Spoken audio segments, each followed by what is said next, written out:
歡迎收睇唱所欲言。就係唱所欲言啊！我係 Alison。Hi，我係 Kelvin，大家好。隆重介紹我哋今日嘅嘉賓好嗎 Of course, we have Mr. Mat Wright from the United Kingdom, the founder and artistic director of Barnsley Youth Choir. How are you? Great to be here. Yeah, It's Cantonese challenging for you? Slightly. I don't know if that came across, but yeah, very challenging. Yeah. I heard that when people have a talent in music, language comes easier for them. Do you think so? In most cases, Yeah? yeah, it is true actually with a lot of young people I work with, but maybe I'm too old. I find it a real challenge, You did great. You did wonderfully well. I think they pick up the tones a bit Exactly. faster, right? Yeah, you have a better ear, you hear things better, then you kind of have the mimicking intention. Yeah. Anyway, Yeah. can we go back to the very beginning of how you found music? Yeah, a big question really. I was just very lucky. I went to a primary school where the head teacher was a pianist. He played piano and we sang every day. Wow. And that was quite unusual actually. And he sang in a cathedral choir and he saw something in me. I was just very, very lucky. And I auditioned for a choir. And the next thing I know, I had a scholarship to a very nice school. I had a music scholarship. I was playing violin. I was singing in 3 services a week. I was singing 6 days a week. Wow. For about 7 or 8 years. And that was aged 8 years old. But as I reflect on it, I felt very, very fortunate. But it's shaped me a little bit in terms of my worry that music, there's a danger that music becomes something that only children with money or with very supportive parents can access. So that's really driven, reflecting back on how fortunate I was, has driven now my sort of, I'm very keen for all children to be able to access great education. Yeah. Yeah. Why do you think it's important for children of all backgrounds, all kind of circumstance to have access to music? I think music education and I think singing is it's not just something that's nice, it's an entitlement. I think all children are entitled to a great music education. And sadly, and it shapes them as young people, shapes them in terms of how they relate to people, in terms of the discipline, confidence, how to present themselves, as well as all sorts of cognitive processes as well. So my worry has always been that music education can be a little bit of a lottery. So if you're lucky enough to have a winning ticket, you get the chance to experience the joy of music and how special it is. So I suppose where I come from, I'm desperate to make sure that all children have a chance. That's really important to me. And Matt is an amazing conductor. And I have to just say that he conducts well and he also has a very successful career at school. Serving as a vice principal, and I think he gave up quite a lot to build his own choir, the Barnsley Youth Choir, and the program is now super successful. It's very impactful. Matt, would you share something with us about that? Yes, it was set up as a social experiment really. It was so Barnsley, the town that I work in, is a deprived area. I think 1 in 3 live in poverty. In fact, it's more than that in some areas. Wow. So big problems, and because of that, the access to music is actually generally very poor. So we set up a choir with a view that let's see what happens. Could this be a mechanism? Could music be a mechanism to engage young people in something really positive, but also to drive ambition in young people? Because I think music does, and high quality music does. So we set up the choir, and a very interesting process. They all arrived for the first rehearsal, about 100 of them, and they were all, and I'm sure they won't take it personally, they were all incredibly weak. And they struggled to sing it in unison, just in one part, and we knew he had a huge amount of work to do. So the first thing we did was we worked with the best music school in the world, which was the Kodai school in Hungary. And we brought a choir over and we sat them, actually, it was beautiful to watch. We sat them in a circle around these Barnsley children. And they sang. And all of our children, just their jaws hit the floor because they'd Wow. never heard a sound like it. And from that day on, I believe now that children need to feel excellence, not just see it. So whenever possible now, I try to put excellent people directly in front of or alongside children because they can really feel the quality. And I think that then drove ambition. Suddenly it went from, oh, we're having a nice sing together, to how can we sing like that? Because that was extraordinary. So that's really been the catalyst for us, working with world-class people. And now the choir's got about 700 children and young people involved. And they're, I think they're very successful. We're not competition orientated, but we've won, I think, 10 out of the 11 competitions that we've been involved in. Wow. And it's a charity. It's run by volunteers, and it's a wonderful thing. We offer bursaries for children. We offer choirs in really deprived areas where we charge little, if anything at all, for children to be involved. And it's a sort of a warm, safe environment where we hope all children get a great experience. That right there is the winning lottery ticket, I think, for a lot of these children that are a part of this experience. I am very curious because I've been thinking about this. We always like to invite our guests to maybe introduce a song for our viewers to have a look at the end of the interview. And we see amazing content on different streaming platforms. We have different amazing experiences at the convenience of our palm, on our phone, on our TV. What's the difference between watching an experience on a device versus being surrounded by that choir? It's a profoundly different experience. And I always say this to young people, we always strive for perfection.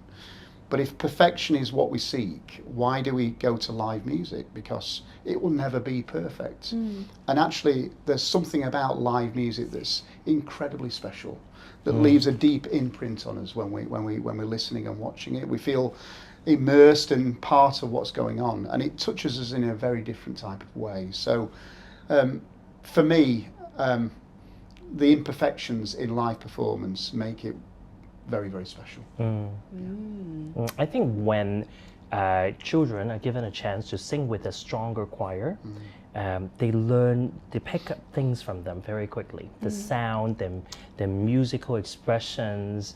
So I can see why you would love to do that. I've been doing that too. In fact, by bringing really outstanding children's and youth choir from around the world to come to Hong Kong as our guest choir of the year, we have been encouraging school choirs to come on, don't just listen to their performance. Organize for your choir to actually sing something with them, because it's powerful. Yeah, very powerful. Yeah. And Matt, I thank you for your time and all your hard work in Hong Kong. I know we have arranged you to visit many schools, and you have adjudicated for our competition masterclass, done a lot for our different programs. How do you feel about Hong Kong choirs in general?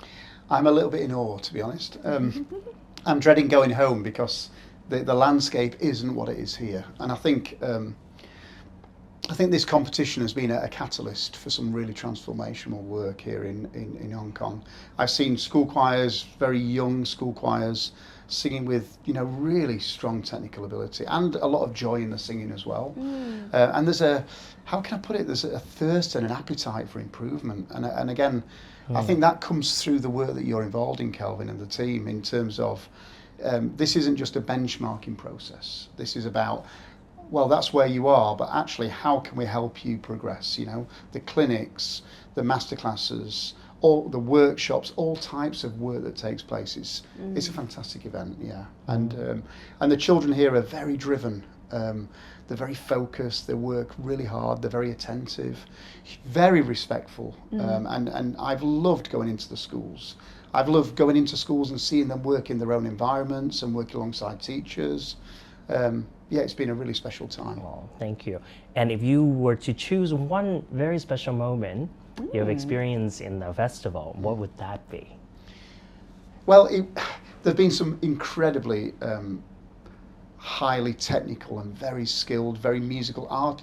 I would class it as artistry type performances from some of the choirs. Really, I've been in awe of some of the performances. It's been a joy to mark. In fact, I've had to really concentrate on the comments and the marks because there's times that I've just been in awe of the sound and I just want to take it all in.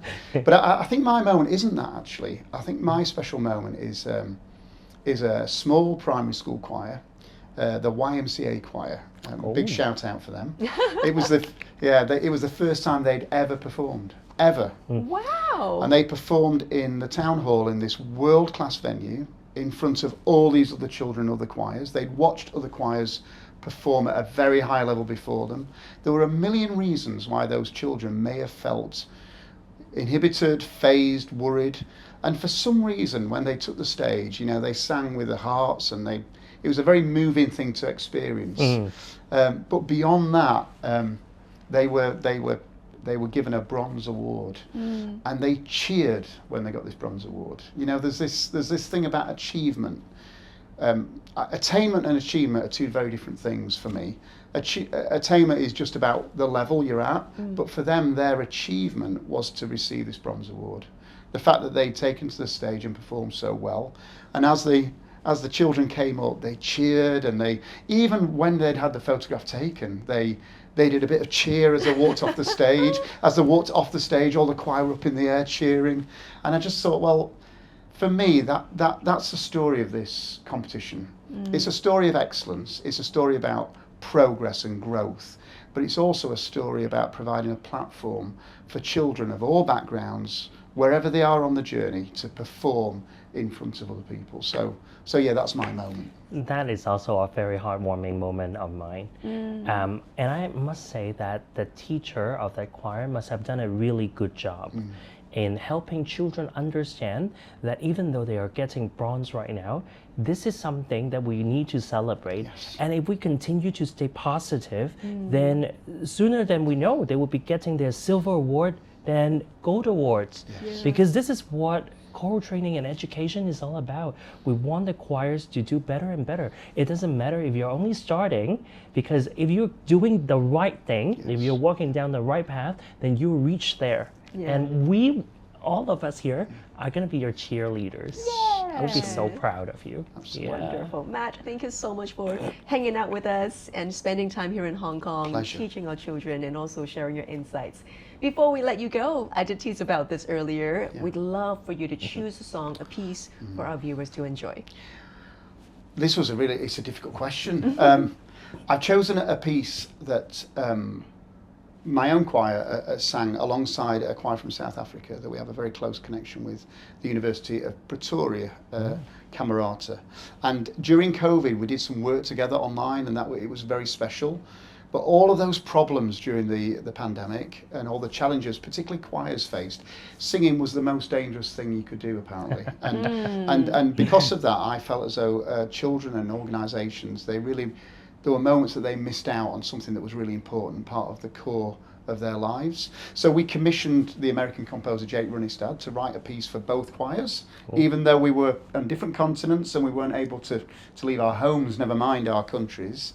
And then as soon as the pandemic moved on, Jake Runestad flew over from America, came to Barnsley. The choir from Pretoria flew to Barnsley, and we did the world premiere in Barnsley. And it was a piece about love for one another, about connection. It's a very beautiful text, and it was basically about how important it is to connect after the pandemic and restore some of those connections with each other.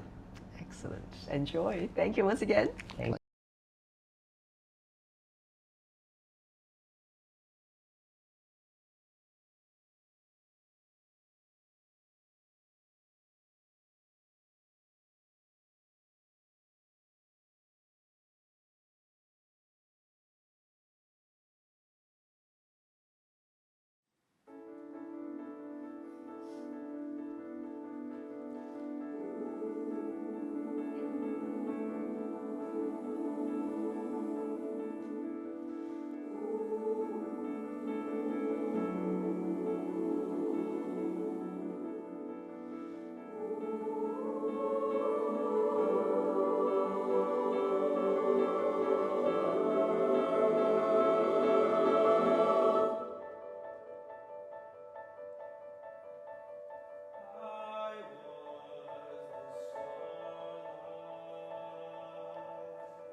your